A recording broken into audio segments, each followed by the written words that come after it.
Hello friends, welcome to SSC coaching centre. दोस्तों आज की वीडियो में बात करेंगे मैथ्स के इंपॉर्टेंट प्रश्नों की जो एग्जाम में पूछे जाते हैं। दोस्तों मैं आपको बता दूं, मैं वही क्वेश्चन कराता हूं जो सेट पैटर्न के क्वेश्चन होते हैं और एग्जाम में पूछे गए क्वेश्चन होते हैं। तो चलिए स्टार्ट करते हैं। पहला क्वेश्चन आपका, किसी वस्तु के विक्रय मूल्य तथा क्रय मूल्य का अंतर 210 रुपये है। यदि लाभ प्रतिशत 25 हो तो वस्तु का विक्रय मूल्य ज्ञात करें। ठीक है, किसी वस्तु के विक्रय मूल्य तथा क्रय मूल्य का अंतर आपको दे रखा है 210। विक्रय मूल्य मतलब एसपी, ठीक है, क्रय मूल्य मतलब सीपी। दोनों का अंतर दे रखा है, अंतर का मतलब माइनस। दोनों का अंतर कितना दे रखा है? 210 आपको दे रखा है। क्लियर है, 210 आपको दे रखा है। अब इनका लाभ प्रतिशत कितना है? 25। ठीक है, अब देखिए कोई भी हमारा विक्रय मूल्य होगा उसमें से क्या किया है? कॉस्ट प्राइस को घटा दिया है, तो हमारे पास लाभ ही तो बचेगा। मान लीजिए हमने 100 रुपये में कोई वस्तु बेची, लेकिन वो वस्तु कितने की थी? हमारी 75 की थी। बेची 100 रुपये में, क्रय मूल्य हमारा उसका 75 था, तो फ़ायदा कितने का हुआ? जब हमने विक्रय मूल्य में से क्रय मूल्य घटा दिया तो फ़ायदा कितने का हुआ? 25 का हुआ। तो यही तो हमारा फ़ायदा है। तो यहाँ पर फ़ायदा कितने का दे रखा है? हमारे पास 210 रुपये का दे रखा है और परसेंट में कितना दे रखा है? 25 का। ठीक है, 25% बराबर हमारा ये कितना हो जाएगा दोस्तों? 25% बराबर हमारा कितना हो जाएगा? 210 हो जाएगा। क्लियर है, तो क्या करेंगे दोस्तों? 25% बराबर 200 है, तो 1% बराबर कितना? तो 210 से बट्टा 25, 25 से भाग दे देंगे। और कितने की बात हो रही है दोस्तों? 25% की बात हो रही है, तो 125 से यहाँ पर मल्टीप्लाई कर देंगे। इसी चीज़ को आपको याद रखना है। आप यहाँ पर क्या करते हैं? ज़्यादातर 100 से मल्टीप्लाई करते हैं। तो 100 से मल्टीप्लाई करेंगे दोस्तों आपको क्या मिलेगा? क्रय मूल्य मिलेगा। लेकिन आपको क्या पूछा है क्वेश्चन में? विक्रय मूल्य। ठीक है, तो 25% लाभ की बात हो रही है तो 125 से मल्टीप्लाई, 10% लाभ की बात होती तो 110 से मल्टीप्लाई, 30% लाभ की बात होती तो 130 से मल्टीप्लाई। मतलब 100 में उतना ही प्लस करके मल्टीप्लाई कर देंगे। यदि मान लीजिए हानि की बात हो रही है, 10% हानि की, तो 100 में से 10 कम करके मल्टीप्लाई करेंगे 90 से यहाँ पर। ठीक है, और आपको क्रय मूल्य निकालना है तो सीधा सीधा आप यहाँ पर 100 से मल्टीप्लाई कर देंगे। ठीक है दोस्तों, अब देखिए 25 से आप इसे काट दीजिए, 5 बार जाएगा। 5 का मल्टीप्लाई 210 से कर दो, कितनी बार हो जाएगा? ये हो जाएगा 210 का मल्टीप्लाई 5 से करेंगे तो ये 5 0 हो जाएगा। 5 एकम 5 हो जाएगा, 5 दूनी 10 हो जाएगा। मतलब 1050 आपका क्या है? विक्रय मूल्य है। तो 1050 विक्रय मूल्य आपका निकल के आ गया। मान लीजिए आपसे इसमें क्रय मूल्य पूछ लेता, क्रय मूल्य आपसे पूछ लेता तो सिंपल कितना निकालते? 210 बट्टा कितना? 25। क्रय मूल्य के लिए क्या करते? 100 से मल्टीप्लाई। 25 से इसको 100 को काट दो, 4 बारी 800, 210 का मल्टीप्लाई 4 से कर दो, 4 का 0 में 0 हो जाएगा। 4 एकम 4 और 4 दूनी 8, 840 क्या है दोस्तों? आपका क्रय मूल्य मतलब सीपी है। ये क्या है दोस्तों? आपका एसपी है। क्लियर है। अब एसपी और सीपी का अंतर कितना दे रखा है? 210। आप इनका अंतर करके देख लीजिए 210 आ रहा है कि नहीं आ रहा। ठीक है, अंतर करके देख लेते हैं। तो क्या करेंगे? 1050 में से 840 को आप घटा के देख लीजिए। मैं यहाँ पर घटा के दिखा देता हूँ। ठीक है, 50, ये हो गया आपका 840, ताकि एक एक चीज़ आपकी क्लियर हो जाए। 0 में से 0 जाएगा 0, 5 में से 4 जाएगा 1, ठीक है, 10 में से 8 जाएगा 2, तो 210 आ गया। और 210 ही आपको क्या है? यहाँ पर दे रखा है। क्लियर है। तो उम्मीद करता हूँ एक एक बात, एक एक चीज़ आपको अच्छे तरीके से समझ में आ रही होगी। यदि क्वेश्चन अच्छे लगते हैं, पसंद आ रहा है वीडियो, तो लाइक दोस्तों करके जाना। ठीक है, अब देखते हैं अगला क्वेश्चन। अगला क्वेश्चन है आपका, निम्न में से कौन सी संख्या 5 की पावर 71, 5 की पावर 72, 5 की पावर 73 को पूर्णतः विभाजित कर सकती है? कौन सी संख्या होगी? इन चारों में से कोई और होगी? तो देखिए कौन सी है इन चारों में से। 5 की पावर 71, 5 की पावर 72, 5 की पावर 73 आपको दिया गया है। तो क्या करेंगे? सब में से 5 कॉमन है, तो 5 की पावर 71 इसमें भी है, 71 इसमें भी है, 71 इसमें भी है। तो सब में से 5 की पावर 71 क्या है? कॉमन आ जाएगा। तो 5 की पावर 71 को क्या करेंगे? कॉमन ले लीजिए। यहाँ कितना बचेगा? 1 प्लस यहाँ कितना बचेगा? 5 की पावर 1 प्लस यहाँ कितना बचेगा? 5 की पावर 2। ये आपको बचा। ठीक है, अब 5 की पावर 71 है यहाँ पर। ठीक है, ये कितना हो जाएगा? 1। 5 की पावर 1 5 ही रहेगा, 5 की पावर 2 25 हो जाएगा। तो 25 और 5 30 और 1 कितना हो जाएगा? 31। क्लियर है। चाहो तो मैं आपको पूरा सॉल्व करके दिखा देता हूँ। ये हो जाएगा 5 की पावर 2 25। जो कमज़ोर छात्र होते हैं उनकी समझ में नहीं आता है कैसे हो गया, इसलिए उनके लिए पूरा सॉल्व करके बताते हैं। ठीक है, 25 5 30, 30 में एक जोड़ा 31, तो 5 की पावर 31 मल्टीप्लाई कितना हो जाएगा? यहाँ पर 31, ये 5 की पावर 71 है, सबको जोड़ा 31। ठीक है, अब देखिए 31 क्या आपके ऑप्शन में दे रखा है? नहीं दे रखा, तो आपका 31 आंसर नहीं होगा। क्लियर है। इधर कर लेते हैं। जब 5 की पावर 71 गुणा 31 है तो 31 से पूरी संख्या डिवाइड हो जाएगी, लेकिन 31 आपका आंसर में नहीं दे रखा है। तो क्या करेंगे, इसमें से एक पावर इधर पहुंचा देंगे। ठीक है, 5 की पावर कितना बचेगा 70, एक पावर हमने इधर पहुंचा दी। ठीक है, 5 एक पावर इधर पहुंचा दी, मल्टीप्लाई कितना 31 हो गया। ठीक है, अब 31 का मल्टीप्लाई 5 से कर दो, 5 की पावर 70, 5 एकम 5 हो जाएगा, 5 तिहाई 15। ठीक है, ये हो गया। इन दोनों का मल्टीप्लाई कितना हो गया 155। अब देखिए क्या 155 ऑप्शन में है, तो बी ऑप्शन में दे रखा है, यही आपका सही आंसर हो जाएगा। 31 था यहाँ पर, लेकिन 31 ऑप्शन में नहीं था। क्या किया हमने इसमें से एक पावर कम कर दी, इसमें मल्टीप्लाई हो गया एक पावर का, 155 आ गया, 155 ऑप्शन में है। यदि 155 भी ऑप्शन में नहीं होता तो क्या करते, इसमें से एक पावर और इधर दे देते, मतलब एक 5 और इधर दे देते, तो 5 की पावर 69 बचता यहाँ पर, और एक 5 का 155 मल्टीप्लाई हो जाता, तब आपका आंसर आता।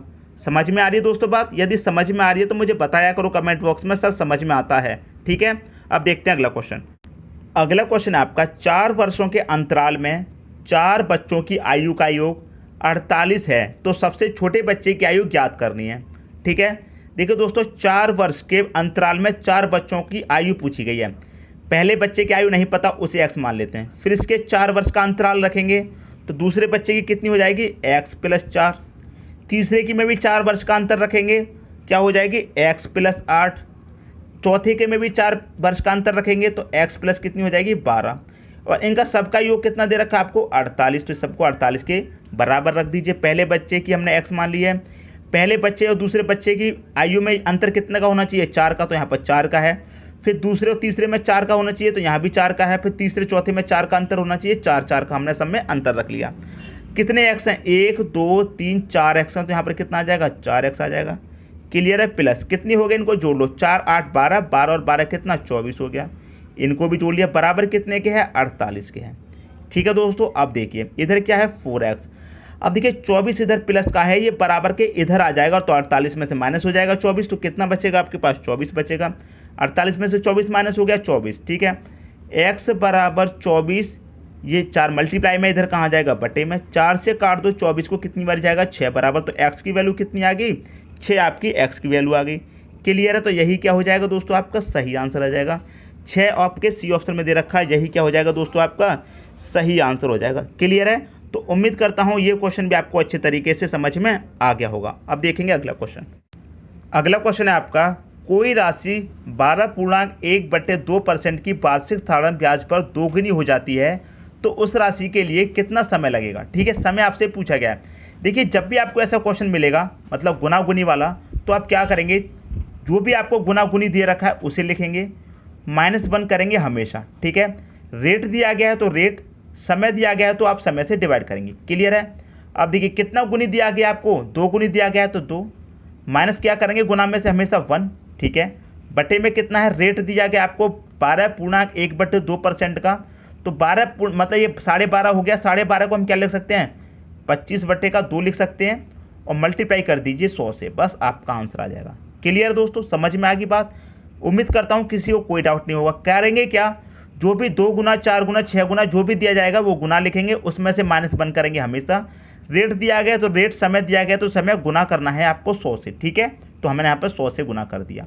अब देखिए 2 में से 1 जाएगा, 1 बचेगा, बटे में कितना है 25/2 है, मल्टीप्लाई बाई 100। ठीक है, कोई भी डाउट नहीं होना चाहिए। अब देखिए ये 2 यहाँ पर है तो कहाँ पर आ जाएगा, ऊपर आ जाएगा, 1 मल्टीप्लाई बाई 2 बटे में कितना 25 गुने कितना 100।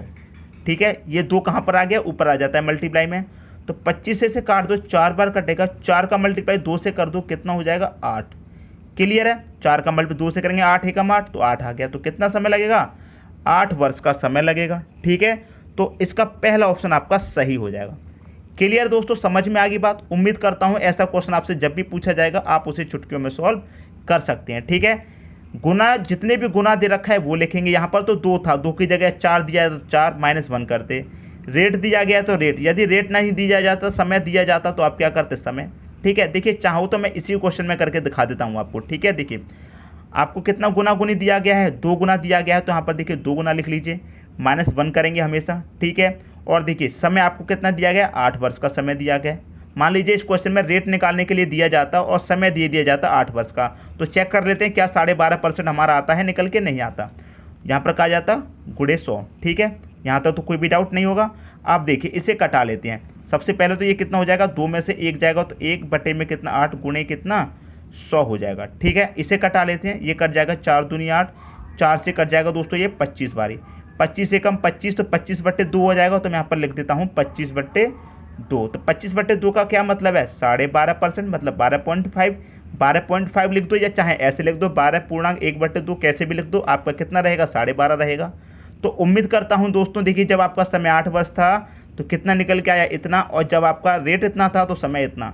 क्लियर है, चाहे आपको रेट दे दे चाहे समय दे दे आप निकाल लेंगे। क्लियर दोस्तों, समझ में आ गया। अब देखते हैं अगला क्वेश्चन। अगला क्वेश्चन है आपका, यदि 10 संख्याओं का समांतर माध्य 35 है और प्रत्येक में 2 जोड़ दिया जाए तो संख्याओं की नई श्रेणी का माध्य क्या होगा। ऐसा क्वेश्चन दोस्तों आपको जब भी मिले, कभी भी दिया जाए कि आपसे क्या कह रहा है 2 जोड़ दिया जाए, तो समांतर माध्य में आप 2 जोड़ दीजिए, बस हो गया दोस्तों आपका आंसर। क्लियर है, कितना 37 दोस्तों, डी ऑप्शन आपका सही हो जाएगा। जब भी आपको ऐसा क्वेश्चन मिले कि इतनी संख्याओं का समांतर माध्य इतना है, आप उसमें इतना जोड़ दीजिए, तो जो आपका समांतर माध्य है आप उसी में जोड़ दीजिए बस। क्लियर है, आपका आंसर आ जाएगा। मान लीजिए आपसे कहता कि 10 संख्याओं का समांतर माध्य 40 कह देता और प्रत्येक संख्या में 4 जोड़ने को कह दे जा, तो इसी में आप 4 जोड़ देते तो आप क्या आ जाता, 44 आपका आंसर आ जाता। क्लियर है, जो भी आपका समांतर माध्य होगा उसी में जोड़ देते हैं, बस वही आपका आंसर हो जाता है। क्लियर है, समझ में आ गया। अब देखते हैं अगला क्वेश्चन। अगला क्वेश्चन है आपका, जब n को 36 से विभाजित किया जाता है तो शेष 12 आता है, शेषफल क्या होगा जब n को 9 से विभाजित किया जाए। ठीक है, देखिए हम क्या करते हैं, n को कितने से विभाजित करते हैं, 36 से विभाजित करते हैं। यही तो कह रहा क्वेश्चन में, n को 36 से विभाजित किया जाता है तो शेष कितना आता है 12। शेष कितना आता है दोस्तों, 12 आपका ये आता है शेष। क्लियर है, समझ में आ गया। तो 12 आपका शेष कब आएगा, जब 36 का भाग हम n में देते हैं, तो 36 एकम 36 हो जाएगा। क्लियर है, 36 एकम कितना हो जाएगा 36, और इसमें से हम इसको घटाएंगे तभी तो हमारा 12 आएगा। तो 12 में यदि 36 को जोड़ दें तो हमें n पता चल जाएगा। ठीक है, तो 12 में हम 36 जोड़ देंगे, कितना हो जाएगा 12, 6 और 2 8, 3 और 1 4, कितना हो गया 48। तो n हमारा कितना हो गया 48। चेक करके देख लेते हैं, 48 में यदि हम 36 से भाग दें तो शेष हमारा 12 आना चाहिए। तो 36 एकम 36 हो जाएगा, 48 में से 36 को घटा दो, 48 में 6 जाएगा 2, 4 में से 3 जाएगा 1, तो 12 हमारा शेष आ गया। ठीक है, जैसे यहाँ पर 12 शेष आया था। अब आपसे क्या कह रहा है कि n को 9 से विभाजित किया जाए। n हमारा कितना है 48 है, हमको पता चल गया है। तो n की जगह आप 48 रख दीजिए। इस 48 को किससे भाग दिया जाए, 9 से दिया जाए, क्वेश्चन में कह रहा है। तो कितना हो जाएगा, ये हो जाएगा 9 5 45 हो जाएगा। कितना बचेगा, 48 में से 45 घटा दो 3 बचेगा। तो आपसे क्या पूछा है शेष, तो शेष आपका कितना बचेगा दोस्तों, 3 शेष बचेगा। क्लियर है, यही आपका सही आंसर हो। तो पहला ऑप्शन यहाँ पर आपका सही हो जाएगा। क्लियर होगी दोस्तों बात। उम्मीद करता हूँ क्वेश्चन भी आपको अच्छे तरीके से क्लियर हो गया होगा। दोस्तों यदि वीडियो पसंद आया तो लाइक करें और दोस्तों में भी शेयर करें। यदि आपने हमारे चैनल को अभी तक सब्सक्राइब नहीं किया है तो कर लीजिए और बेल आइकन का बटन भी दबा दीजिए दोस्तों। धन्यवाद।